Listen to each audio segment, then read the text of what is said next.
नमस्ते दोस्तों, MCQ master commerce and tech में आपका स्वागत है।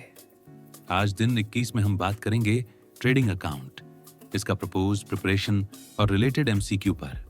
तो चलिए शुरू करते हैं आज का important session. Question 1, what is the main purpose of preparing a trading account? A, to calculate net profit, B, to find out gross profit, C, to calculate capital, D, to record expenses. Correct answer B, explanation. Trading account का में objective होता है gross profit या gross loss calculate करना। Question 2, opening stock is shown on which side of the trading account? A, credit side, B, debit side, C, asset side, D, liability side. Correct answer B, explanation. Opening stock हमेशा trading account के debit side पर लिखा जाता है। Question 3, which of the following items is shown on the credit side of trading account? A, wages, B, opening stock, C, sales, D, purchases. Correct answer C, explanation. Sales income है, इसलिए trading account के credit side पर show होती है। Question 4, carriage inwards is debited to?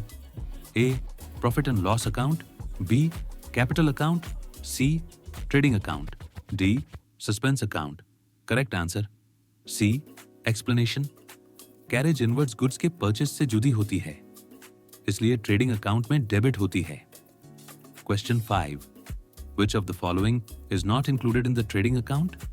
A, opening stock, B, closing stock, C, office rent, D, purchases. Correct answer C, explanation. Office rent एक indirect expense है, इसलिए profit and loss AC में जाता है। Question 6, closing stock is shown in A, only trading account, B, only balance sheet, C, trading A, C and balance sheet, D, only trial balance. Correct answer C, explanation. Closing stock trading AC के credit side पर और balance sheet में asset के रूप में दिखाया जाता है। Question 7, direct expenses are recorded in A, profit and loss account, B, balance sheet, C, trading account, D, journal. Correct answer C, explanation. Direct expenses जैसे wages, carriage inward etc. trading account में record किए जाते हैं। Question 8, gross profit is transferred to A, capital account, B, profit and loss account, C, cash book, D, balance sheet. Correct answer B, explanation. Gross profit को profit and loss AC में transfer किया जाता है for further calculation. Question 9, which of the following is a direct expense? A, salaries, B, advertisement, C, carriage inwards, D, rent. Correct answer C, carriage inward goods के purchase से directly related है, इसलिए direct expense है। Question 10, purchases return is shown on A, debit side of trading account, B, credit side of trading account, C, profit and loss account, D, balance sheet.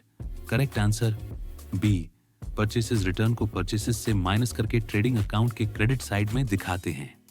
Question 11, which of the following will not be recorded in trading account? A, purchase of goods, B, wages, C, sales, D, electricity expenses. Correct answer D, electricity expense एक indirect खर्चा है, इसलिए trading account में नहीं आता। Question 12, what is the formula for gross profit? A, sales plus closing stock minus opening stock, B, sales minus cost of goods sold, C, purchases plus sales, D, opening stock minus purchases. Correct answer B, gross profit equals sales minus cost of goods sold, COGS. Question 13, goods withdrawn by owner are shown as A, capital, B, the drawings, C, purchase, D, sales.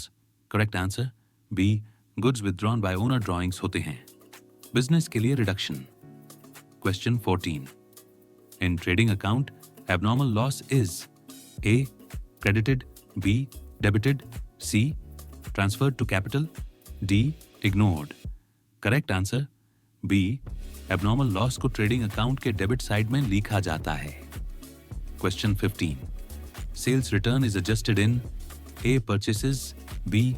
Gross profit, C. Sales, D. Closing stock. Correct answer C. Sales return को sales से minus करके net sales निकालते हैं।